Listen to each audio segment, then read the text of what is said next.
Morning guys, our videos for today ay magluluto na naman tayo ng paksiw na napakasarap. Yan. Ito po yung mga isda na hindi kinikilala dito sa syudad na kasi hindi sila mangingisda, no? Hindi nila ito pinapansin, pero ang hindi nila alam, ito po yung pinakamasarap na mga isda na paksiwin, kagaya po ng ganito. Ang sarap na isda po yan, no? So yun po ang ating luto ngayon. Ayan, mayroon na po siyang sili. Kunti lang guys ang ating ingredients kasi wala tayong budget. So kunting sili, 4, tapos luyot, saka bawang, suka, saka lagyan natin ng mantika mamaya. Ayan, so guys, kung gusto nyo sa ganitong klaseng video, please don't forget to follow, like, and share. At pakisubscribe na rin sa aking YouTube channel. Ayan, so let's go guys, umpisa na natin ang pagpapaksiw. Okay guys, nahiwa na po natin ang ating sili. At ito na po yung ating pampalasa, asin, may ibang ingredients, toyo, suka, at saka mantika, at saka bitchin. So ayan na po guys, yan ang kabuuan, ano? So atin na po umpisa ng ating pagluluto ng ganitong pamamaraan. So okay guys, lagyan natin ang ating ingredients, konting lamas para lumabas yung kanyang katas. Mga guys, yan po yung pamamaraan lang na simple.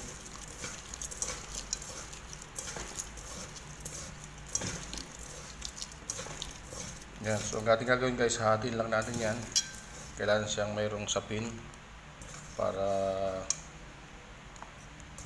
habang kumukulo ay lumalabas yung kanyang aroma. So yun guys, ilagyan natin ng isda.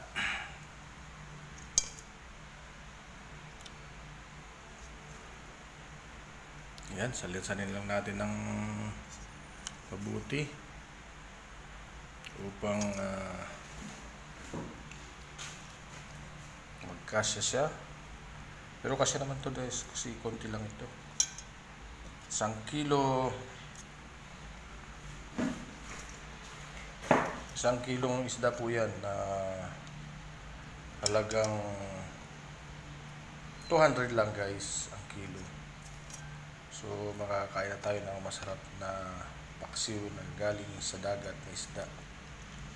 Kasi hindi lahat guys ng isda ay nagagaling sa dagat, mayroong galing sa tabang.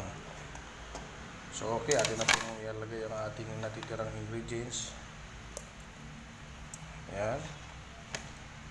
Taktak na natin. Ganyan lang guys. Tapos lagyan natin ng asin. Lagyan natin ng konting asin guys. Kunti pa, baka hindi lumasa. Ayan, so okay. Tapos kunting bitchin guys. Ang bitchin ay dekada ng ginagamit ng mga nagluluto. Ay, lumabas.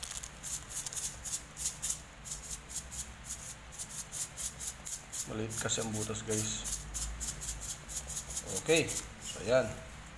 Tapos lagyan natin ng suka guys. Ang suka ay number 1 na pangpapaksiw kasi ito ay para hindi masira agad ang paksiw kahit abutin pa ito ng ilang araw.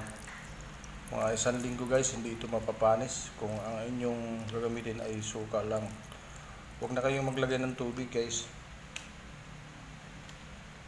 Tapos lagyan natin ng konting toyo.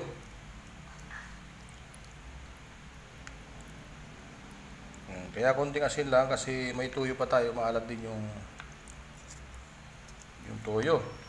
Tapos lagyan natin ng konting mantika mga guys. Yan o.